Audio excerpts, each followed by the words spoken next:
नमस्कार दोस्तों, आप सभी लोगों का स्वागत है मेरे YouTube चैनल पर जिसका नाम है RGRN। दोस्तों, आज हम एक ऐसे शख्स का इंटरव्यू करने जा रहे हैं जो अपने आप में एक संघर्षशील है। इन्होंने बहुत सारे संघर्ष किए हैं और एक ऐसी रचनाएं की हैं जिनके बारे में आज हम बात करेंगे। हालांकि वो परिचय के तो मोहताज नहीं है, फिर भी मैं आप लोगों को उनका परिचय कराऊंगा और जानेंगे उनके बारे में कि उनके जीवन काल के संघर्ष में या जीवन काल में उन्होंने क्या क्या किया, उनकी जो मेन रचनाएं थी वो क्या क्या हैं, उनसे डिटेल में जानेंगे। और साथ में मैं उनको बता देता हूं आप लोगों को, सर का नाम है मिस्टर सुरेंद्र गोयल। ये एक बहुत बड़े कवि हैं।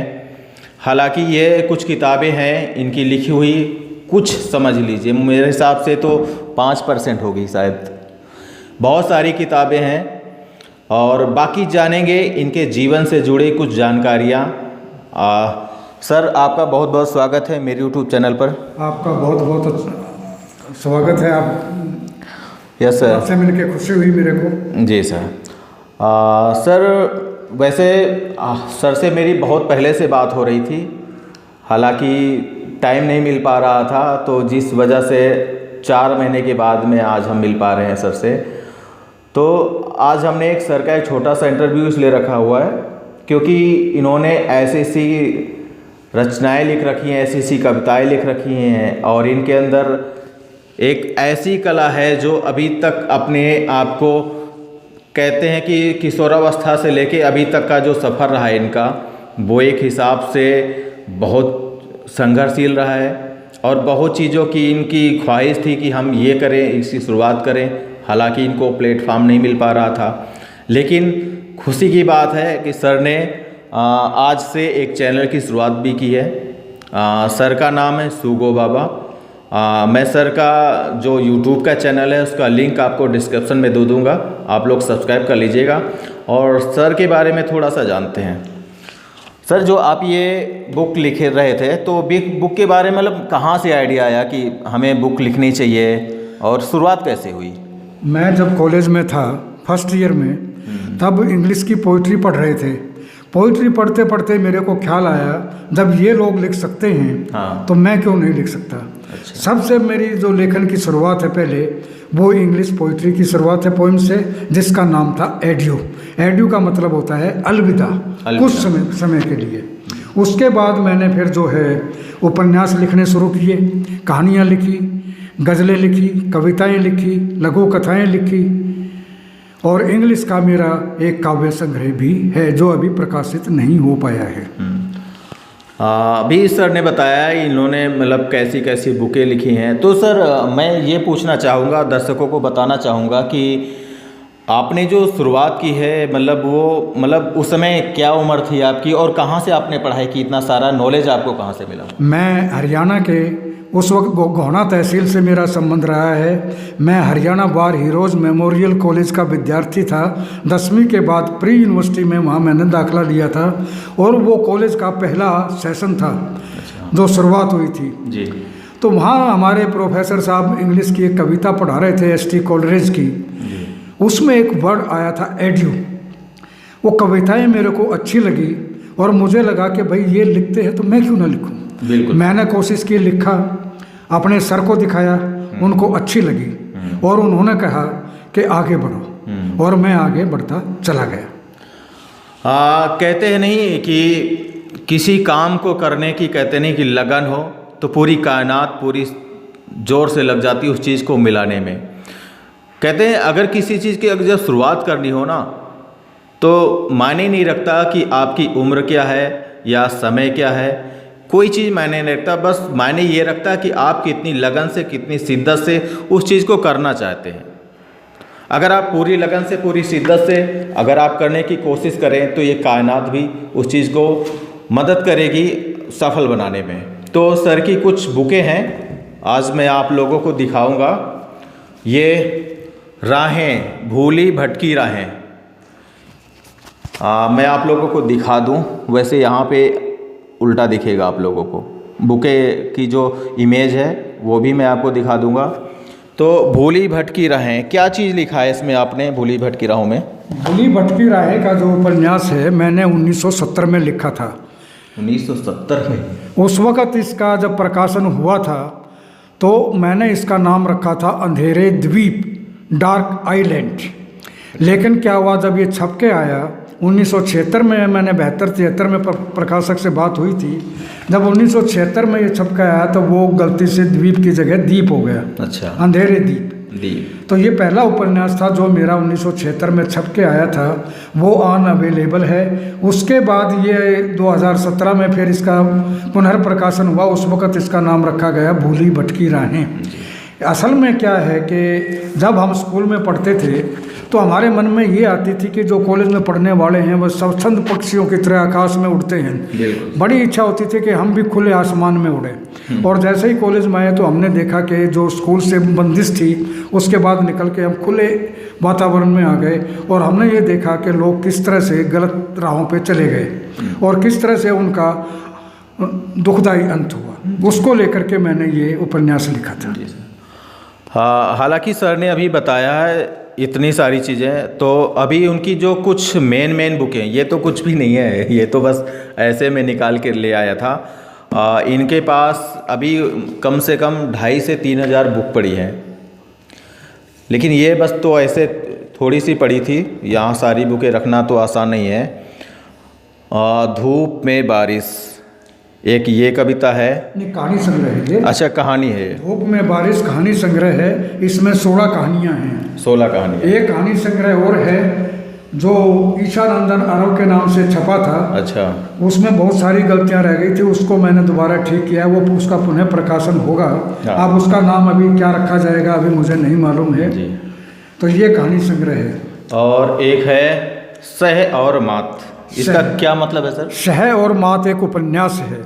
सह और मात जिस तरह से शतरंज में गेम होता है कि भाई कौन हारता है, कौन जीतता है, कौन इसको मात देता है, असल में क्या है कि ये कहानी है उन लोगों की जो एक फैमिली गैंग है, जो उन लोगों को अपना निशाना बनाता है, लूटता है, जो एक विशेष उम्र के लोगों को जो उस वक़्त तक कुंवारे रह जाते हैं उनकी नकली शादी कराते हैं और सुहाग रात को ही उनका माल मत्ता सब लेकर के भाग जाते हैं। जी, बहुत बहुत अच्छा व्याख्यान किया सर ने अपनी इस बुक के जरिए। और मेरा भारत महान, मेरा भारत महान एक व्यंग्यात्मक उपन्यास है। भारत तो हमेशा महान रहा है, मेरा भारत महान के बाद में विस्मयादि बोधक चिन्ह है। मतलब भी भारत के अंदर इतना भ्रष्टाचार है, इतना करप्शन है, इतनी गलत नीतियां हैं, उसके बावजूद भी भारत आगे बढ़ रहा है। ये इस उपन्यास का कंटेंट है, इसका थीम है। जी सर। ये तो रही सर आपकी बुक और आपकी पैशंस के बारे में कि आप अपनी लाइफ में मतलब ये सारी बुकें की। अब थोड़ा दर्शकों को हम ये बताना चाहेंगे कि आपकी जर्नी कहाँ रही, आप कहाँ पैदा हुए और कहाँ पे आपने पढ़ाई किया, और उसके साथ साथ आप अभी तक इतने समय में कौन सी जॉब की, अभी क्या कर रहे हैं, और फैमिली में कौन कौन सदस्य, इन लोगों के बारे में थोड़ा पब्लिक को बताइए प्लीज़। देखिए, मेरा जन्म गोहाना हुआ, जिला तहसील गोहाना, उस वक़्त जिला रोहतक था, अब जिला सोनीपत हो गया है। सोनीपत। उस टाइम में सोनीपत एक तहसील हुआ करती थी। तो हम प्राइमरी एजुकेशन छोटे स्कूलों में होती थी, हम जो है टाट बिछा के बैठ के पढ़ते थे। उसके बाद जो है हरियाणा पब्लिक हाई स्कूल से मैंने मैट्रिक पास किया। उसके बाद हरियाणा वार हीरोज़ मेमोरियल कॉलेज से मैंने पढ़ाई शुरू की, प्री यूनिवर्सिटी में दाखिला किया, फर्स्ट ईयर किया। उसके बाद मेरी नौकरी दिल्ली प्रशासन में लग गई और मैंने नाइट कॉलेज बहादुरगढ़ से बीए किया। मैंने दिल्ली प्रशासन, जो बाद में दिल्ली सरकार बन गया, दिल्ली सरकार के अधीन नौकरी की 40 साल, और मैं 2009 में सेवानिवृत्त हो गया। अब मैं सेवा पेंशन ले रहा हूँ गवर्नमेंट से और लेखन का काम कर रहा हूँ। जी। कहते नहीं कि अगर किसी चीज़ को शुरुआत किया जाए ना, जैसे हम ही लोगों को मान लो अभी सोचना शुरू कर देते हैं यार बहुत समय हो गया, अभी इतनी उम्र हो गई, अब कुछ नहीं कर पाएंगे। तो मेरे हिसाब से हम जैसे लोगों को सर से सीख लेनी चाहिए कि अगर जीवन में कुछ करना चाहते हो ना, तो उसके लिए आप कभी ये मत सोचो कि यार समय निकल गया है या हम कुछ नहीं कर सकते हैं या उम्र ज़्यादा हो गई है, ऐसा कुछ नहीं है। सर के अंदर अभी जो लगन है, अभी जो मेहनत है ना, वो सुन के आप लोग भी दंग रह जाएंगे। अभी इतनी उम्र में इतना ज़्यादा योगा करते हैं फिटनेस के लिए, वॉकिंग करते हैं मॉर्निंग में और बुकें पढ़ते हैं पूरे पूरे दिन। तो मेरे हिसाब से ये सारा चीज़ काफ़ी होना चाहिए कुछ सीखने के लिए। तो सर अपनी फैमिली के बारे में थोड़ा सा बताइए, आप कहाँ पे? देखिए क्या है कि मेरे 2 बेटे हैं जी। एक मुंबई में है, एक दिल्ली में है, दोनों नौकरी करते हैं जी। मेरी पत्नी का देहांत 24 साल पहले हो गया था। तो मैं अब जो भी कुछ है ये परमात्मा की देन है, मेरे को कोई गिला नहीं परमात्मा से ना किसी और से। मैं अपने जीवन में खुश हूँ और अपने काम में मस्त हूँ। जी।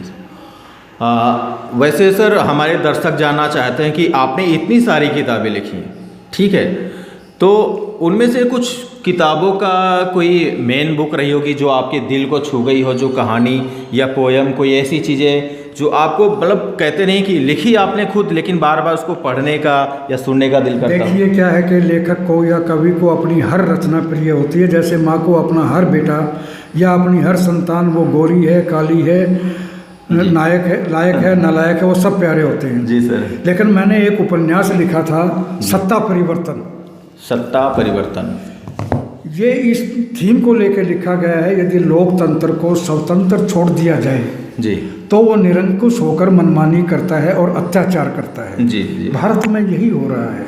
इसमें एक ऐसी व्यवस्था की गई है कि लोकतंत्र को राजतंत्र के अंतर्गत काम कराया गया और एक सच्चे लोकतंत्र की स्थापना भारत में की गई है। और कैसे यहाँ से भ्रष्टाचार खत्म हो, कैसे यहाँ लोग सही तरीके से रहें, एक कल्पना ये की गई है कि कोई भी आदमी अकेला रह रहा है, वो भले ही जंगल में रह रहा है, वो भूखा ना रहे।